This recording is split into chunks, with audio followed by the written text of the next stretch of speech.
Zachim Dafé Gimel Amud Bet, bonjour à vous tous. Nous allons commencer aujourd'hui à la 6e ligne. Bezrat Hashem. Amar Rav Yehuda, Amar Rav Yehuda a dit en nom de Rav, Kol Hagidin Bassar. Tous les nerfs sont considérés comme des nerfs. Ils sont considérés comme de la viande.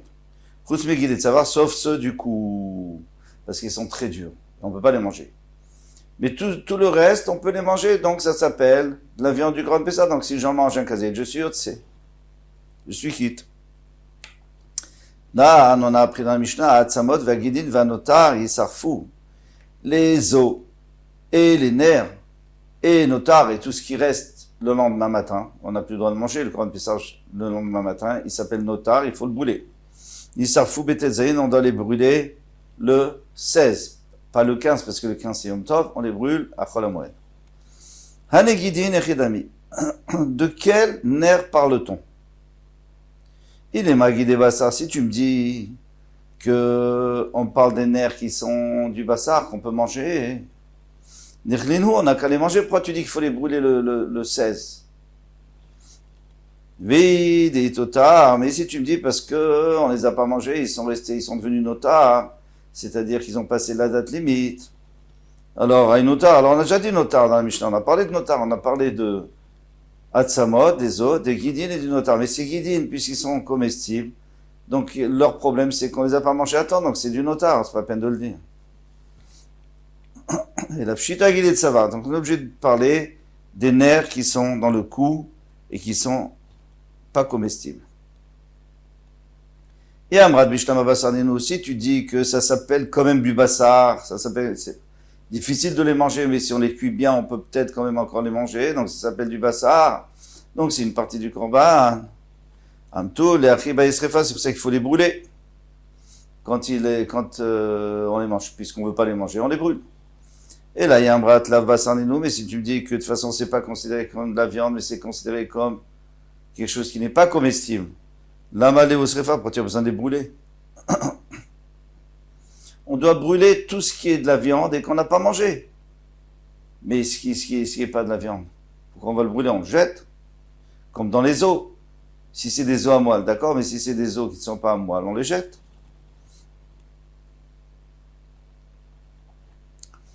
Amar Frisda. Donc il y a une question sur Rabbi Yehuda Amarav, sur Rav, qui dit que le guide savar, ce n'est pas du bassar. Alors si ce n'est pas du bassar, il fallait pas le brûler, il n'y a pas besoin de le brûler. Et si c'est du bassar, eh bien dans ce cas-là, ça marche mieux. Alors Gemara répond à Marafriza, l'on Israël a les guides anachés.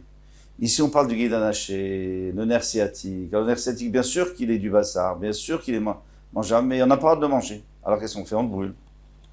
Valiba de Rabbi Yehuda, son Rabbi Yehuda, Tane Rabbi Yehuda Omer, et non égal achat. Le guide anaché, il n'est que d'un côté. D'un côté, parce qu'il y a deux nerfs sciatiques. Il n'y en a qu'un qui est immangeable, puisque de toute façon on n'a pas le droit de le manger. Et il y en a un qu'on peut manger, qu'il faut manger. Vadat machet shel yamin. Logiquement, c'est celui de droite qu'il faudrait pas manger. Alors quoi? Non. Si je savais lequel, qu'on n'avait pas le droit de manger, il n'y aurait pas de problème. C'est que j'aurais mangé celui que j'ai le droit de manger, et celui que je n'ai pas le droit de manger, je jette, puisque de toute façon, je ne peux pas le manger. Le problème ici, c'est qu'on n'est pas sûr. On n'est pas sûr lequel. Donc, on ne peut pas manger les deux, mais il y en a un qu'on doit brûler, donc on brûle les deux, puisqu'on ne sait pas lequel. Vela tipshot des fukim et sabkale et les Rabbi Yehuda. Donc, d'ici, tu peux voir clairement que Rabbi Yehuda, lui, il est en safek. Il ne sait pas lequel c'est. Il a dit, je pense que c'est plutôt le droit, mais je ne suis pas sûr. Dei bipshat pshitale, mais s'il était sûr, si c'était simple, aïde etera nichle, celui qu'on a le droit de manger, on n'a qu'à le manger. Vedei sura nishriye, et celui du Issour, on le jette à la poubelle. L'amal serait faire pour qu'on a besoin de brûler. Alors quel est le problème?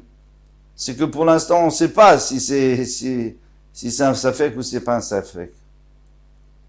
Là-bas dans la Gemara, on reste avec un point d'interrogation. Alors, d'ici, tu peux prouver qu'il y a un safek. Pardon. Amar Veka Bachinena. En réalité, on peut toujours dire qu'on sait lequel on a le droit de manger. Seulement, ils se sont mélangés. Donc, disons que c'est le droit. Alors d'accord, on a le droit de manger le droit, on n'a pas le droit de manger le droit, et le gauche, on a le droit de le manger. Donc moi, je veux manger le gauche, mais ils sont mélangés. Alors qu'est-ce que je fais? Jeter à la poubelle, je peux pas, parce qu'il y en a un qui est bien, qui est de la viande, que je dois manger. Et donc, je dois brûler tous les deux. Détania, Ravashi donne une autre réponse. Ravashi Amar, on ne parle pas du nerf sciatique, on parle de la graisse qui est autour du nerf sciatique. Cette graisse, Détania, il y a une braïta qui nous dit, Shamno Mutar, d'après la Torah, on a le droit de le manger. Israël Kidoshimem, Venoagim Boiso. Et les Israël, ils ont pris sur eux la chumra de pas le manger, de peur de toucher au nerf. Donc, qu'est-ce qu'ils ont fait? Ils ont tout interdit. Mais, d'après la Torah, je dois le manger, puisque je peux pas le manger, puisque les Chachamim ont interdit, donc je le brûle. Ravina Amar Bechitzon, Ravina il dit, mais non, parce qu'il y a deux nerfs sciatiques. Il y a l'extérieur et il y a celui qui est sur la hanche. Alors, celui qui est sur la hanche, il est sourd. Et celui qui est à l'extérieur, d'après la Torah, il est moutard. Donc, normalement, je devrais le manger. Mais je peux pas le manger parce que les Chachamim m'ont interdit. Alors, qu'est-ce que je fais? Je le brûle. Donc, il y a des Rabbi Yuda Amar Shmuel comme Rabbi de Shmuel. Amar Yuda Amar Shmuel. Parce que Rabbi Yuda a dit on de Shmuel, je t'ai guidé même, il y a deux guidines, il y a deux nerfs. Pédimia Samour Letsem Massour, celui qui est proche de l'os, de la hanche, il est assourd. Et on est chayav si on le mange. Chitson, celui qui est extérieur, Samour Labassar, et qui est proche de la chair. Assour, il est aussi assour, seulement midrabanan, ven chayavim alav, donc on n'est pas chayav malkout si on le mange, mais on n'a pas le droit de le manger. Parce qu'on n'a pas le droit de le manger, donc on le laisse, et après on le brûle. Chag tetzayin, l'iyad b'shavat yisafum b'yad, b'yud zayin. Pardon. Si, maintenant on a dit que on fait le korban Pessah le 14, on peut le manger le soir, toute la nuit, le matin. Marloquette, jusqu'à quand? Le matin, c'est sûr qu'il est pas saoul, mais le matin c'est Yom Tov, donc on ne peut pas le brûler. Alors on le brûle le lendemain matin, c'est-à-dire le 16. Maintenant, si le 16, c'est le 15, c'est un Shabbat. Si le 16, c'est un Shabbat. Si le 16, c'est un Shabbat, alors qu'on ne peut pas le brûler non plus le 16, ni le 15 parce que c'est Yom Tov, ni le 16 parce que c'est Shabbat, on brûle le 17. Ve'amai, nite asevit, relota ase, il dit, mais non, tu peux le brûler le 15. Quel est le problème du 15? C'est que c'est Yom Tov, et alors? Yom Tov, il y a un assez, il y a un autre assez, que vous ne ferez pas de travail. Donc, très bien, mais il y a assez de le brûler. Une mitzvah positive de brûler. Nous, on sait que quand il y a une mitzvah positive qui s'oppose à une mitzvah négative, on écoute la mitzvah positive, donc il faut le brûler. Donc on devrait le brûler le 15. Pourquoi tu as besoin d'attendre le 17? Shabbat, c'est sûr que tu peux pas le brûler. Parce que Shabbat, il y a assez et l'autre assez. Il y a les deux. Donc ça, tu peux pas repousser. Mais en plus, il y a karet. Tu peux pas repousser avec un assez, tu peux pas repousser un lot assez chez Shbo karet, il y a karet. Mais Yom Tov, il n'y a pas. Donc on n'a qu'à repousser. Le lot assez, l'interdit de travailler Yom Tov.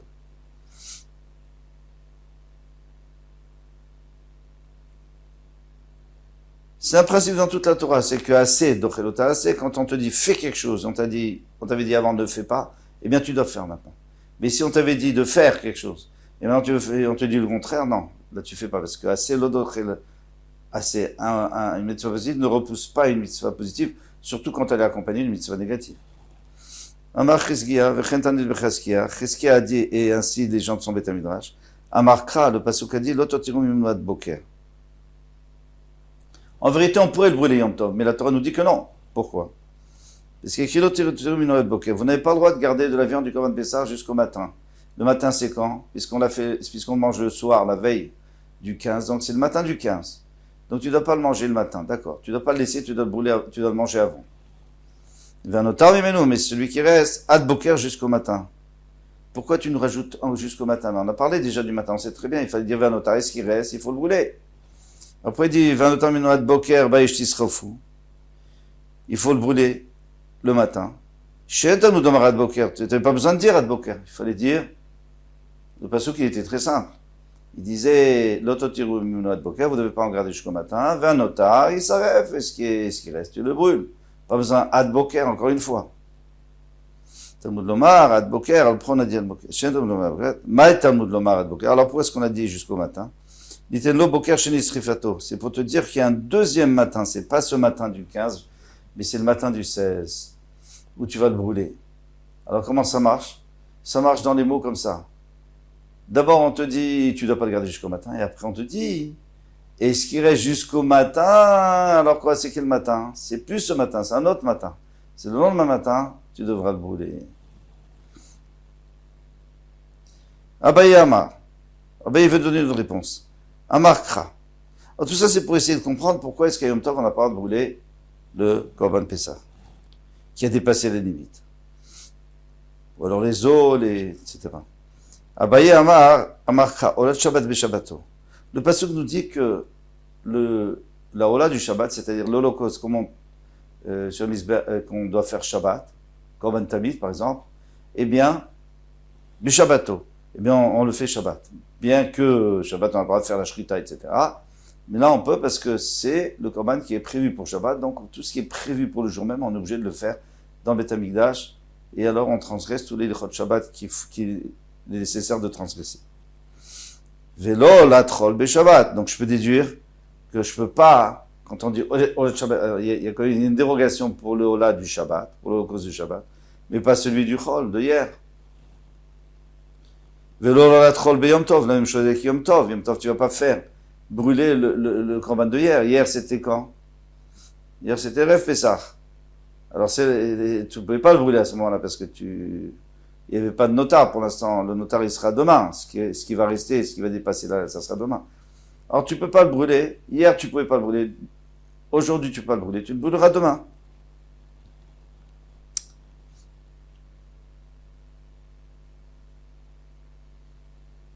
Voilà. Donc, vélo, la troll, beyom tov. Ah, on a vu que parfois on fait brûler le Korban Pessah pendant Yom Tov, le 15. Ça, c'est seulement si le 14 est un Shabbat. Et que le 15 est un dimanche. Alors à ce moment-là, on fait brûler parce que on n'a pas le droit de faire cuire le Korban pendant Pessah, pendant Shabbat. Donc on le fait pendant Yom Tov. Ça, c'est normal. Rava Amar Amarcha. Rava, il donne une autre raison pour laquelle on n'a pas le droit de brûler pendant Yom Tov. Le pasuk a dit Ou les vadoya c'est la reine. Il n'y a que lui, c'est-à-dire ce dont tu as besoin pour manger, que tu as le droit de faire pendant Yom Tov. Faire cuire de la nourriture, de la soupe, etc. Ou vélo marchirav. Lui, mais pas, c'est dans le droit de faire cuire les choses, mais pas les choses qu'on a besoin pour préparer. Par exemple, un couteau, aiguiser un couteau. Ça, on n'a pas le droit pendant Yom Tov, parce que ça, tu aurais pu le faire hier. Donc tout ce qu'on aurait pu faire hier, on n'a pas le droit de le faire pendant Yom Tov. En même temps, on a le droit de faire que ce qu'on ne pouvait pas faire hier. Par exemple, faire cuire, parce que si on avait fait hier, il aurait été moins bon. Les vados, puisqu'il y a écrit les vados, donc tu peux aussi déduire, on tourne la page, de l'omila, shilobizmana. Ah bah, mais kalvachomer, mais pas une mila qui n'est pas en son temps qu'on aurait pu faire un kalvachomer pour dire qu'il faut faire la mila. Alors, un enfant qui est né Shabbat, on lui fait le brit mila Shabbat, très bien. Maintenant, si l'enfant, on ne peut pas lui faire le brit mila, ou alors on ne lui a pas fait pour une raison X, est-ce qu'on a le droit de lui faire la brit mila qui a été repoussée un Shabbat? Moi, j'aurais dit kalvachomer. J'aurais dit, c'est sûr que oui. Disons un enfant qui est né dimanche, donc on doit lui faire dimanche. Ou plutôt vendredi. On doit lui faire vendredi. On n'a pas pu le faire vendredi. Est-ce qu'on peut faire Shabbat? Non. Ou alors il était malade, donc on a repoussé. Maintenant il est plus malade. Eh bien on n'a pas le droit de faire Shabbat. Pourquoi? Parce que c'est pas le temps. C'est pas bismano. Et moi je peux faire un kalvachomer. Si déjà quelqu'un qui a tsarat, quelqu'un qui a un Kohen qui a de la tsarat, Donc, ça repousse la avoda dans le Beth Amikdash. On ne peut pas faire la avoda dans le Beth Amikdash. Et la avoda dans le Beth Amikdash, ça repousse le Shabbat, on est d'accord. Donc, qu'est-ce qui est plus important, le Shabbat ou la Tzarat?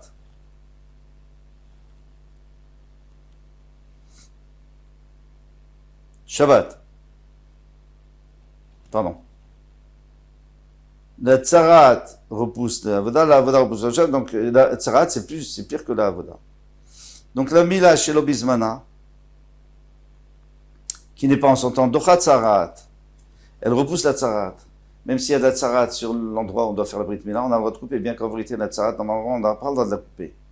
On doit la laisser. On doit laisser qu'elle se guérisse toute seule. Et lui, il fait la Brit Mila, il enlève la Tzarat. On a le droit. Donc on voit bien que Brit Mila est plus fort que Tzarat.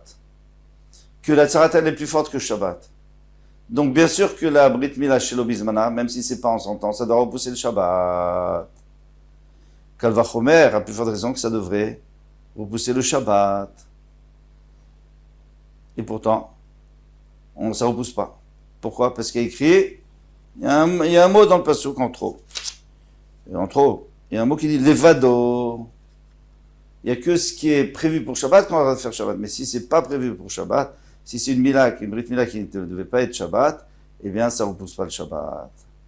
Et d'ici, je peux déduire exactement la même chose pour le korban que je dois brûler, le korban Pessah, qui est notar. Qu'est-ce que j'aurais pu dire? J'aurais pu dire, bien sûr qu'il repousse le Shabbat. Parce que la avoda repousse le Shabbat. Non. Parce qu'il y a écrit levado. Donc c'est que ce qui est obligé, ce qui est nécessaire. Par exemple, si il est né Shabbat, mais sinon, alors ça ne repousse pas le Shabbat.